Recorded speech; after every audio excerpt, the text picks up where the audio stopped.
So hello, good morning. Today we are starting the electrodynamics, which is the third semester BSc Physics core paper. So the textbook for study is Introduction to Electrodynamics by David J. Griffiths. So in this class I am discussing the introductory chapter of in the text in the second edition of the text by David J. Griffiths.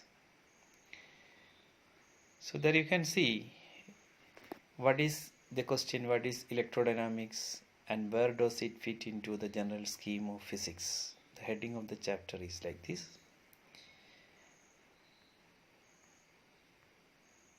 In mechanics we can see three broad areas. So when we have to discuss with particles having ordinary masses and moving with the small velocities, the classical mechanics is sufficient for us. We can use classical mechanics. And when the particles are moving with very high velocities, we have to use relativistic mechanics. On the other hand, when we have to discuss with when we have to deal with particles having very small sizes, that is electrons, protons, neutrons, like that, elementary microscopic particles, we cannot use classical mechanics or relativistic classical mechanics. We can use only quantum mechanics. And when we have to deal with microscopic particles moving with very high velocities, we cannot use classical mechanics, relativistic mechanics or quantum mechanics. We have to use relativistic quantum mechanics, that is called quantum field theory. So classical mechanics deals with particles having ordinary mass moving with smaller velocities. Relativistic mechanics deals with particles having usual masses but moving with very high velocities. And at the same time, quantum mechanics deals with microscopic particles and quantum field theory is dealing with particles of very small size and high speed. So let us see what we are discussing in mechanics. Mechanics, it gives how a system behaves under the action of forces. When a force is applied to a system, how the system will behave, that is what we are discussing in mechanics. Now, so there are four basic forces in nature that you know, that you have studied in your +2. So there is strong nuclear force, weak nuclear force, strong nuclear force, electromagnetic force, weak nuclear force, and gravitational force. So there may be forces, other forces you might have heard about. For example, frictional force you might have heard, and elastic forces maybe you might have heard about. Chemical forces are there, force due to the collision there, spring forces are there. But all these forces belongs to the same class. All these forces belongs to what is called electromagnetic forces. So in our everyday life, every force we experience in our everyday life, every force we experience in our everyday life except gravity is electromagnetic in origin. So actually we are experiencing electromagnetic forces in many areas. Now let us see what is strong nuclear force. Strong nuclear force which holds protons and neutrons together in the atomic nucleus. One property of strong nuclear force is that they are short range forces. So strong nuclear force will be effective between two nucleons when their separation is of the order of some 1 into 10 raised to minus 15 meters. So that is called 1 femtometer. Only of that order the nuclear forces will have some effect. When the separation is more than that, it will not experience any nuclear force. But nuclear force is 100 times stronger than electric forces. It is much stronger force, but it is a very short range force. Similarly, weak nuclear force, it is responsible for certain radioactive decay. It is also very short range force, femtometer order, and it is much weaker than electromagnetic forces. And now the gravitational force, it is the weakest force in nature. So one example is the electric repulsion between two protons is, the proton is carrying a minimum charge, that is 1.6021 into 10 raised to minus 19 coulomb charge. When two protons are placed at a particular distance, and you measure the electrical repulsion between the protons. Same way you can measure the gravitational force of attraction between the two protons. So the repulsion between the protons due to the electric charges will be 10 raised to 42 times more than the gravitational attraction. So comparing to gravitational force, electrical force is a strong force, much strong force. Now, if atoms were held together by gravitational forces instead of electrical forces, the size of the atoms will be very, very large. For example, it is mentioned in Griffith that the size of the hydrogen atom will have the size of the entire universe. Another property of this gravitational force is that it is a long range force. Now, electromagnetic force is a dominant force in everyday life. All forces we are experiencing in everyday life are electromagnetic forces, except the gravitational force that we have discussed earlier. And it is a long range force. Now let us have a more discussion on electromagnetic forces.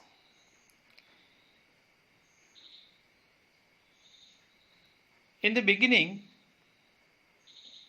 electricity and magnetism were considered as entirely different subjects. Electricity dealing with charged particles, charged rods, ebonite rods, batteries, electrolysis, etc. And magnetism is considered some other branch dealing with bar magnets, compass needles, North Pole of the Earth, South Pole of the Earth, etc. In 1820, the scientist Oersted noted that an electric current could deflect a magnetic compass needle. So he found a relation between, this electric current could deflect a magnetic compass needle. So there is some connection between electric current and magnetism is established by Oersted in 1920. In 1926, the scientist Andre Maria Ampere postulated that all magnetic phenomena are due to electric charges in motion. In 1931, Faraday discovered that a moving magnet generates electric current. 1931. Later in 1831, Faraday discovered that a moving magnet generates electric current. In In 1865, James Clerk Maxwell consolidated all the previous results. For example, the works of Oersted, Ampere, and Faraday, and formulated. Hello. So this Maxwell consolidated all the previous results and formulated a compact theory, consistent theory known as the electromagnetic theory. Again, Maxwell published a paper. So in 1865, actually, Maxwell published the paper Dynamical Theory of Electromagnetic Field. So where he proved that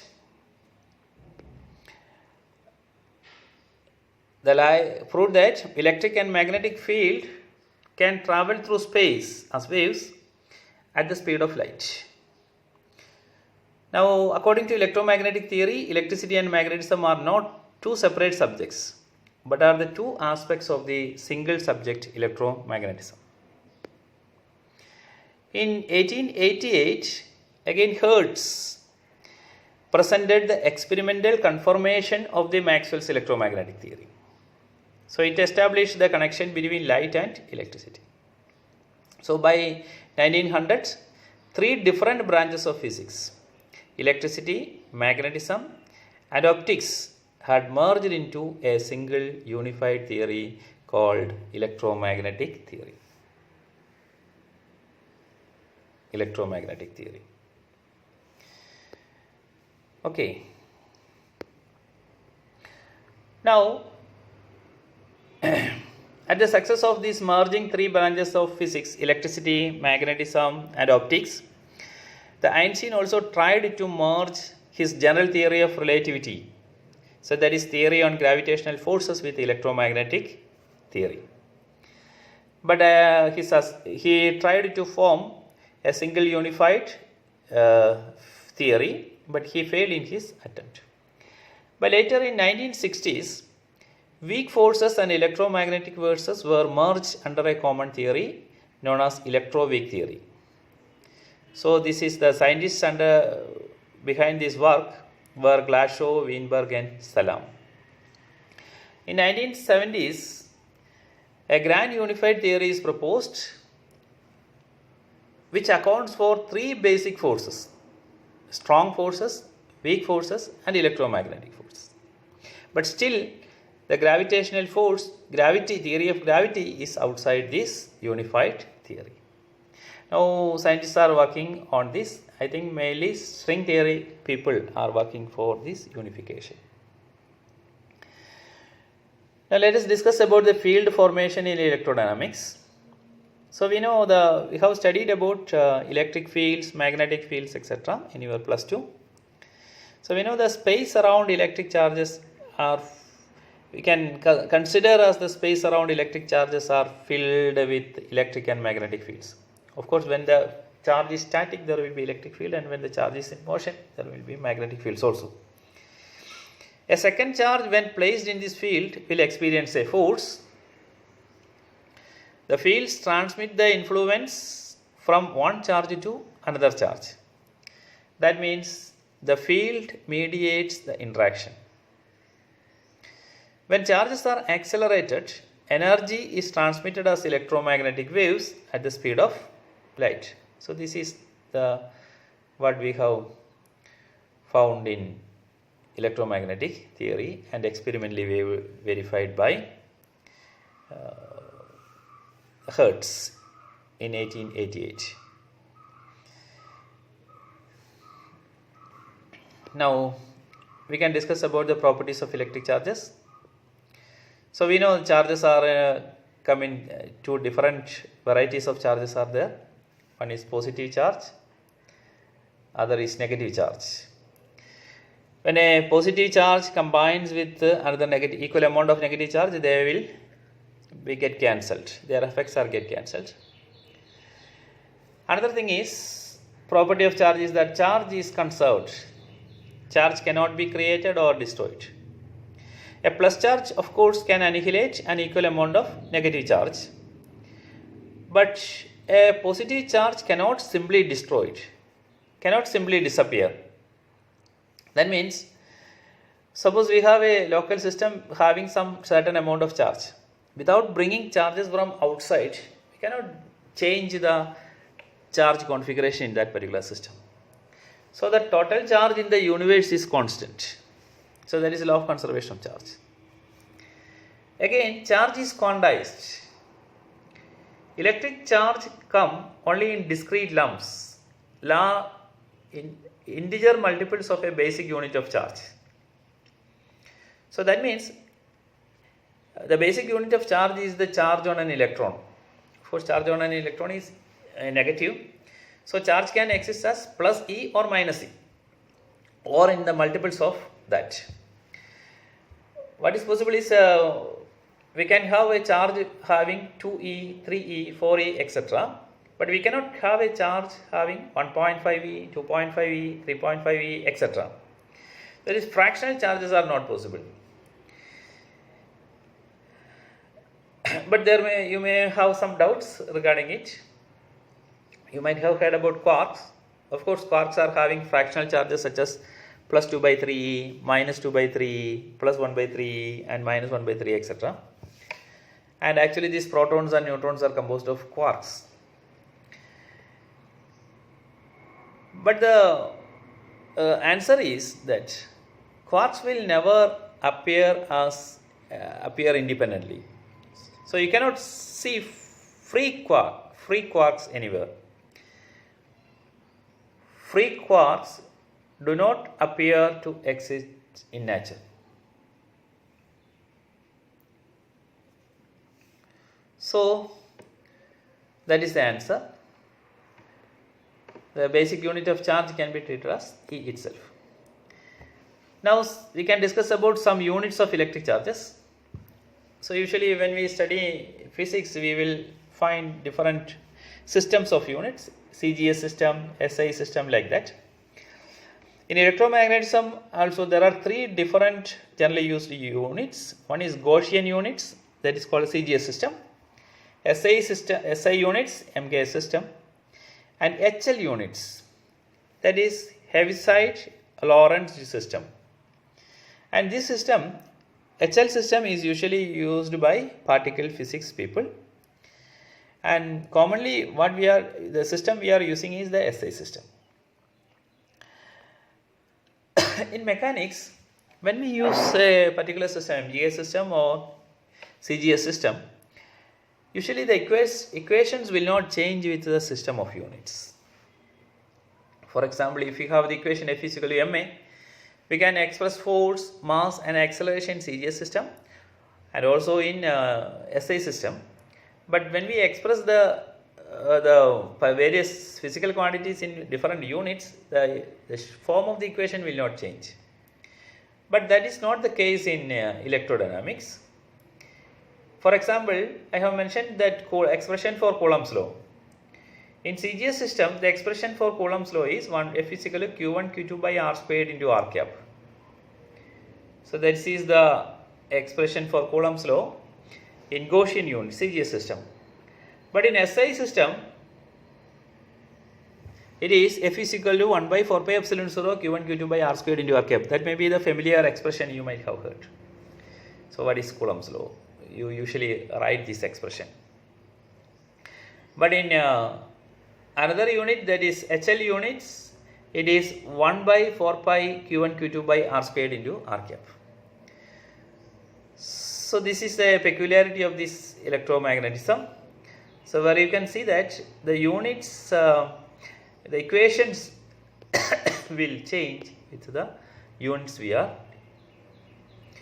Now I think I have given some basic idea about this electrodynamics, or what we are going to discuss.